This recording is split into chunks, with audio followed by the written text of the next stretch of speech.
Pip se sentait là. Le bilan de la vie d'un clown coule dans chaque ravine de son visage.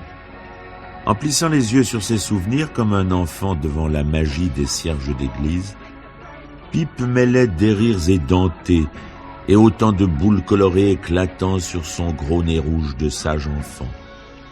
Ses yeux doux et tristes reflétaient aussi les confidences tardives de ceux qui, ayant grandi sanglés dans leur respectabilité ou leur débauche, étalaient leurs vieux rêves un peu jaunis comme une excuse.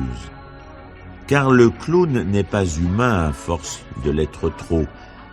Auberge espagnole où chacun se retrouve puis repart en laissant un peu de monnaie prétexte sur la table, en signe de rachat ou d'oubli. La soirée s'annonçait tiède et calme. Le chapiteau arborait fièrement son petit drapeau d'étoiles et Thomas, le dompteur du Bengale, plantait le dernier piquet avec sa lourde masse. Pip avait vu cette vieille toile se tendre sous des ciels si divers qu'il lui semblait voir son voyage comme un raccourci. La répétition de cette même image, le torse de Thomas tendu sous le poids de la masse levée et prêt à s'abattre. Jenkins, le directeur, passa près de sa roulotte avec Ulrich, la femme volante. Ils lui firent un signe de tête amical. Avec un temps pareil, nous aurons peut-être même des enfants de Sarlat et de Souillac. Finis bien ton litron, vieux pochard. Et que ton nez brille, hein. Pour ça, ne t'inquiète pas. Pip sourit. Il se frotta le nez d'un geste qui lui était habituel et s'absorba dans le curage de sa vieille pipe en écume. Paille secoua Ramasse-Miettes, roulé en boule sur le bord du talus. Oh, réveille-toi. Si on s'endort ici, on va se faire embarquer comme clochard. Allez, viens. Il me semble avoir vu un potager pas loin. Allez. Paille n'avait pas de parents, pas de maison, pas de souvenirs. Paille était amnésique. Il était né quelques semaines auparavant dans un bruit de verre brisé, de ferrailles tordues et de bois flambant et crépitant autour de lui. C'était là qu'il avait ouvert ses yeux sur le monde pour la première fois. Alors il avait poussé un grand cri et de par cela même compris qu'il existait. Depuis, il marchait sur les routes indifférent à tout ce qui n'était pas cette sensation étrange qui le poussait à continuer vers le sud. Ramasse-Miettes craignait un peu ce long adolescent qui avait toujours l'air de fouiller dans un passé vieux comme le monde, ou plutôt vieux comme la pensée humaine. De nature dolente, trop paresseux pour survivre dans une bande organisée, il servait Paille comme un valet en échange d'une hypothétique protection contre le monde extérieur. La marche serait longue. Un potager, tu dis? J'arrive.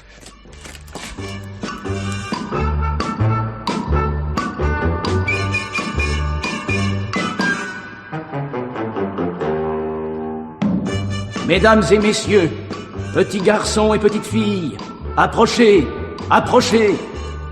Venez assister au spectacle le plus dangereux, le plus drôle et le plus merveilleux du monde.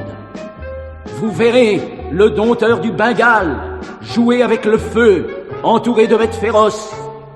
Ulrich, la femme volante. Pip, le clown, qui fait pleurer de rire son violon nain. Sam et Sam, les jumeaux élastiques, et bien d'autres encore.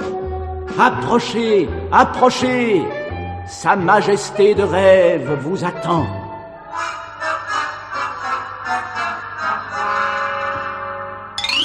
Pip était heureux. Comme chaque soir, le miracle allait se produire.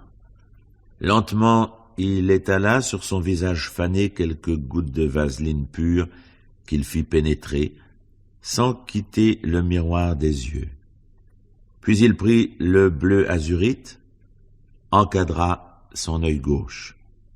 Du blanc, un rien de noir, encore du bleu, et le miracle avait déjà opéré.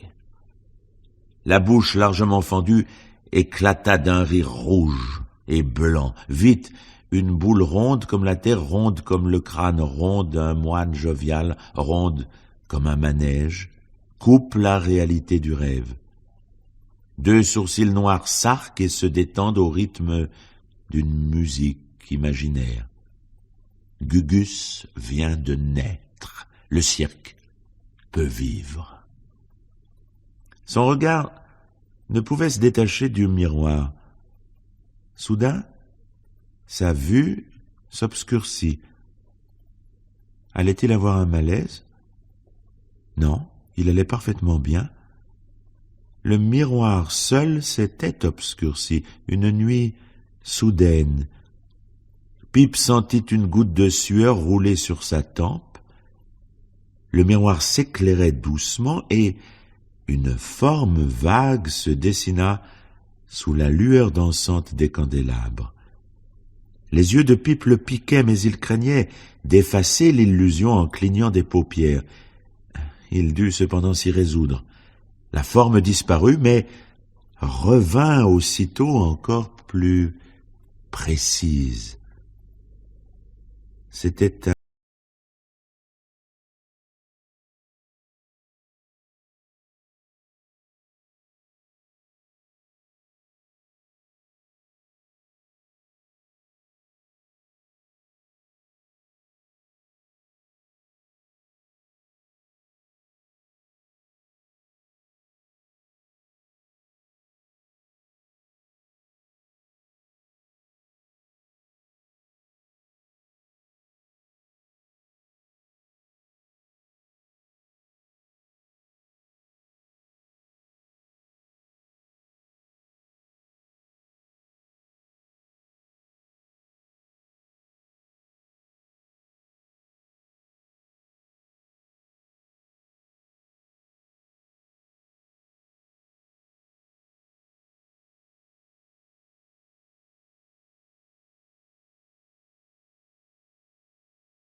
pivota lentement et le jeune homme lui fit face.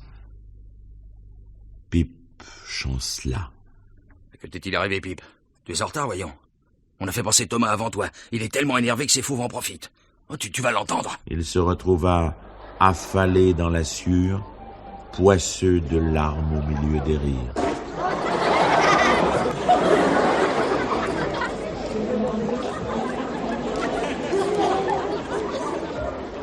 Fais-nous rire, Gugus.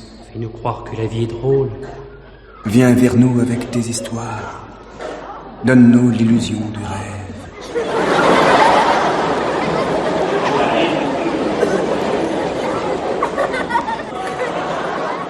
Et Gugus, dieu déchu, sanglotait sa passion exclusive à laquelle il n'avait pas droit.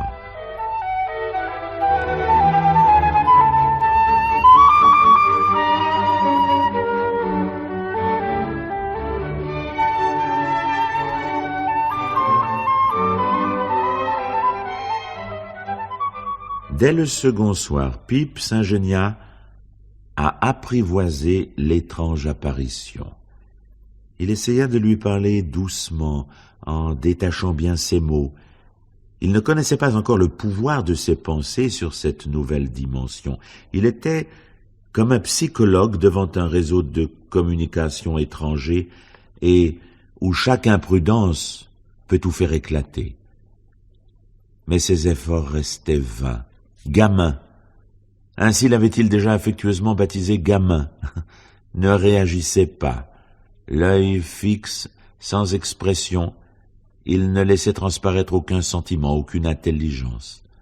Son espace, pourtant si proche, demeurait inaccessible par un mur d'indifférence. « Viens, petit. Viens, gamin. J'ai besoin de toi. De te voir encore.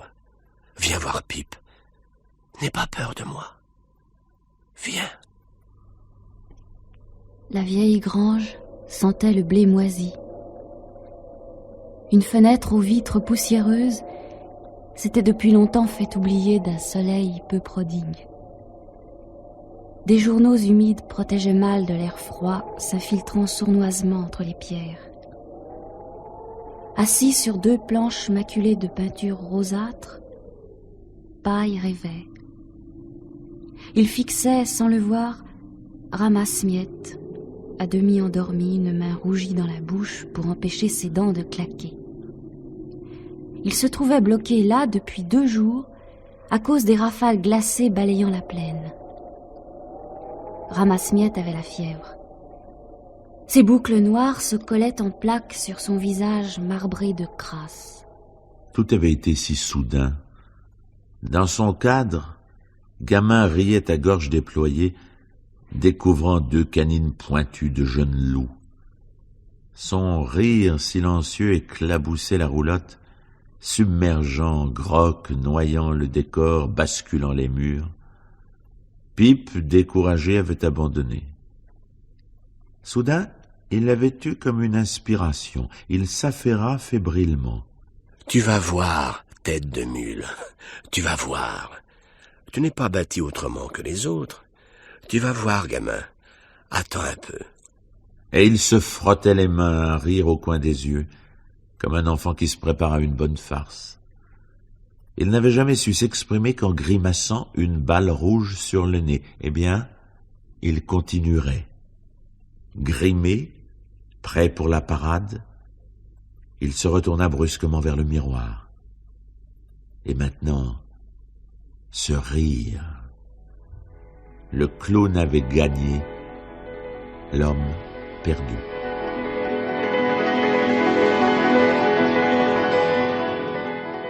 Cela ne pouvait plus durer. Réunis dans la roulotte de Thomas, les habitants du cirque essayaient de comprendre. Pipe est devenu fou. Les gosses ne rient plus, ils ont peur. Hier soir, on a été obligé de calmer une gamine de 5 ans qui hurlait de terreur. Un si vieux clown, c'est pas possible. Je l'ai vu plusieurs fois par la fente des rideaux. Il refaisait tous ses vieux numéros pour lui seul devant la glace. C'était pitoyable. Les gros doigts d'Ulrich tremblaient tandis qu'elle vissait la cafetière, et une larme roula sur sa joue fardée. Il faudra être patient. Pipe, le grand Pipe, ne peut avoir disparu complètement. C'est peut-être une maladie. Vous avez remarqué sa pâleur? Tous opinèrent du chef. Il n'assistait plus au repas rituel autour du feu, c'était déjà un signe. En fait, Pipe semblait se vider de son sang, de sa sève. Le vieux chêne ne devait pas s'abattre. Non, Pipe est un organe vital du cirque, il doit rester, malade ou pas. C'est bien. Laissons faire le temps. Et chacun replongea le nez dans une assiette de potage fumant. Tout n'avait-il pas été dit?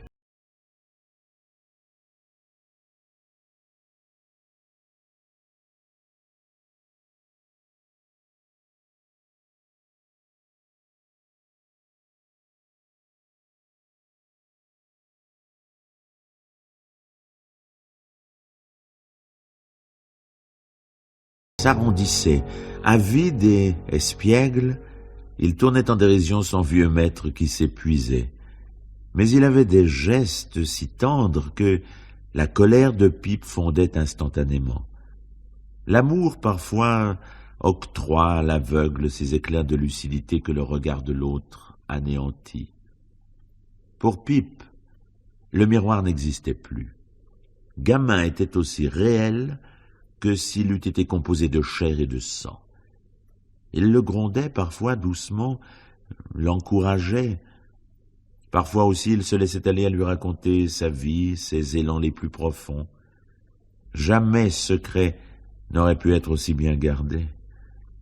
Mais les souvenirs possèdent leur poids de vie et Pipe n'était plus que l'ombre de lui-même.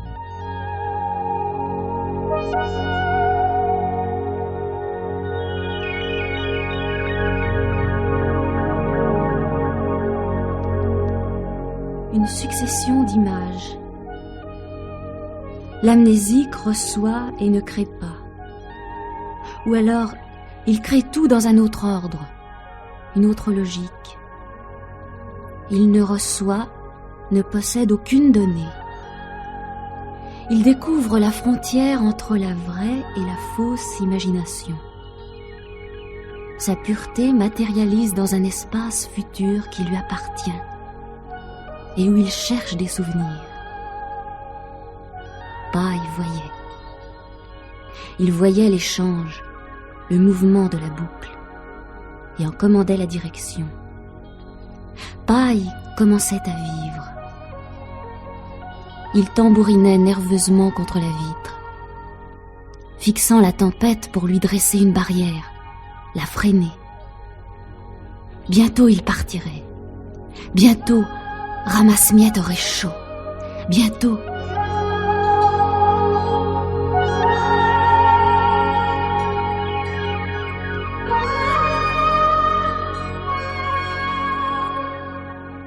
Bientôt, Pip devrait agir.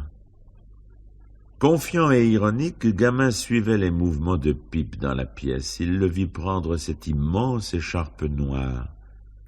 Le vieil homme tremblait.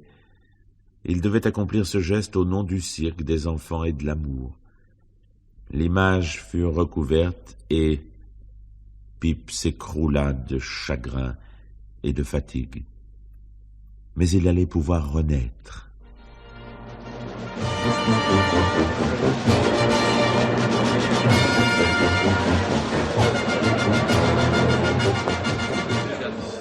Approchez! Approchez les petits garçons et les petites filles! Le chapiteau du plus grand cirque du monde vous dévoilera ses mystères! Approchez! Sam et Sam, les hommes lianes! Ulrich, la femme papillon, vous attendent, et bien d'autres encore! Et bien sûr, celui que vous attendez tous, les petits comme les grands, Pip, le clown, le plus grand clown, pour le plus grand chapiteau du monde. Approchez, le spectacle va commencer.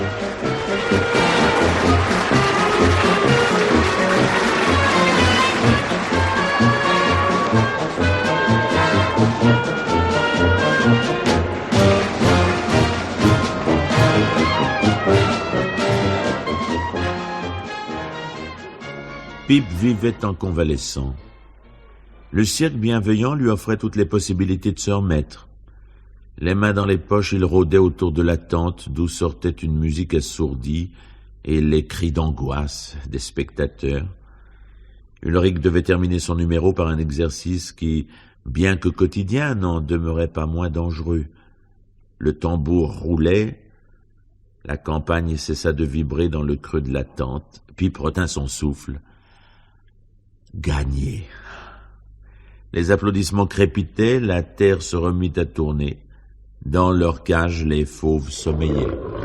Alors les reines, alors mesdames, là, du calme. Vous aussi, vous êtes bien là. Vous êtes nés ici. La liberté pour vous, c'est la cage. Alors, pourquoi ce regard? Qui vous l'a appris, mes fauves? Vous recréez la brousse sur la piste tous les soirs. Ou bien, n'êtes-vous plus que de vieilles actrices cabotines? Là, du calme. Bonne chance, mes belles. Cette odeur de fauve et de viande faisandée, il la redécouvrait comme un bien propre. Ça, c'était réel, tangible. Le reste n'est qu'une projection de rêve éveillé.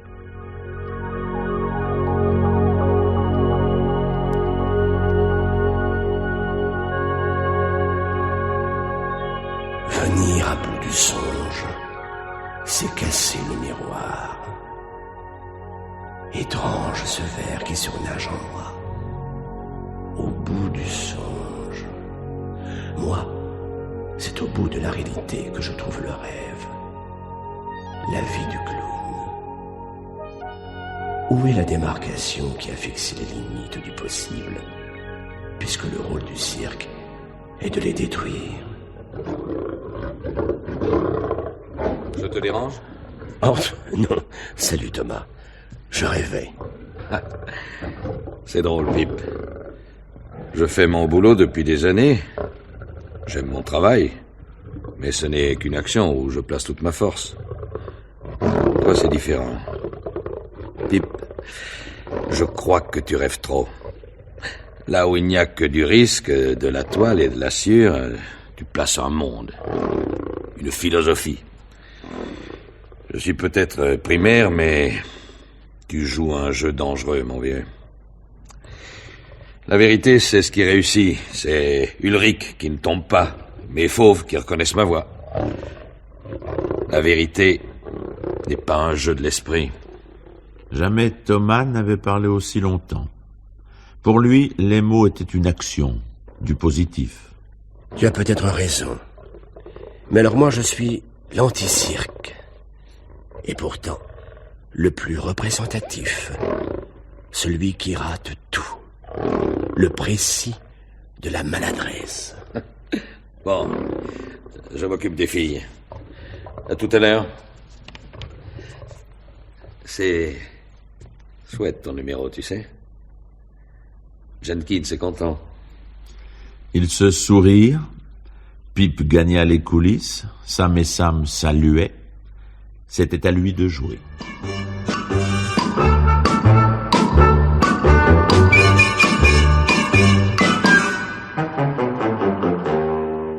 Bonjour les enfants. Applaudissez s'il vous plaît. Merci. Je suis un grand musicien. Je ne vous ai pas engagé pour faire de la musique, mais pour faire rire les enfants. Et moi, je fais rire en jouant de la musique. La musique n'est pas drôle. La musique, c'est les gens sérieux, habillés en noir, qui font soupirer les belles dames. Ma musique à moi, elle dit qu'il faut rire. Alors c'est plus de la musique. Si, monsieur. Non, monsieur. Si, monsieur. Les gens graves, ils font de la musique grave, et les gens gays, de la musique drôle. Les grands compositeurs ont toujours fait de la musique grave. Eh bien, moi, je serai le Beethoven du cirque. Et j'ai composé la symphonie drôlatique. Avec quoi? Avec ça. C'est quoi ça?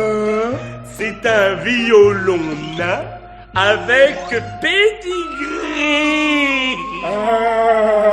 Comme un chien, hein? Plutôt comme un chat écorché. Alors, essayez, hein? Mais je veux entendre la salle crouler de rire. Vous allez voir.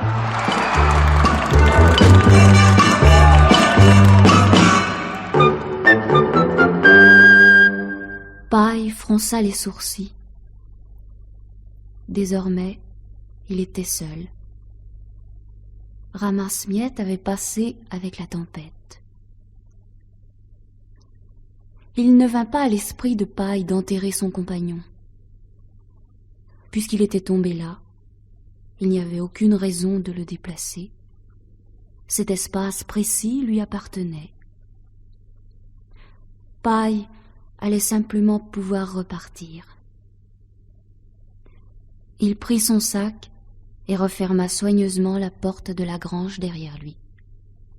Venir à bout du songe, c'est casser le miroir. Ce vers le hantait. Au fond, il avait eu un fils. On ne choisit jamais ses enfants, ils ont droit de personnalité. Pourquoi ne pas accepter celui-là? Sa main caressait doucement le voile noir. Aller au bout du songe, jusqu'au bout, découvrir de nouvelles limites. Sa main se crispa sur le voile qu'il arracha brusquement. Gamin le fixait, de ses mêmes yeux avides. Tu as gagné, bonhomme. Je viens, puisque tu es là. Je te dirai ce que seuls les clowns peuvent entendre. J'arrive. Paille se sentait là. Le bilan de la vie d'un clown coule dans chaque ravine de son visage. Assis sur les marches de sa vieille roulotte, il revivait ses souvenirs de sage enfant. Une étrange légende pesait sur son prédécesseur, qui avait disparu à la suite d'une crise de folie aiguë. L'ancien directeur n'avait trouvé dans la roulotte qu'un tableau représentant le clown lui-même, dans un demi-sourire, le maquillage effacé laissant voir des rides profondes. Le cadre en vieil étain était gravé sur toute la largeur d'un poème que Paille ne se lassait pas de relire, tandis que le clown du portrait semblait lui dédier un énorme clin d'œil. Venir à bout du songe, c'est casser le miroir. Une fenêtre, à peine endormie, s'étire et se dilate. Les mots se choquent, mais s'évanouissent au contact du verre. Passez le miroir, vous êtes un voleur de réalité.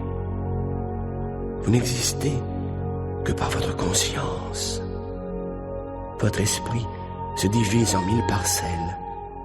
L'image se déforme et se perpétue dans l'écho de votre ailleurs, qui se désagrège et qui claque. Tenir la réalité, c'est croire l'irrationnel.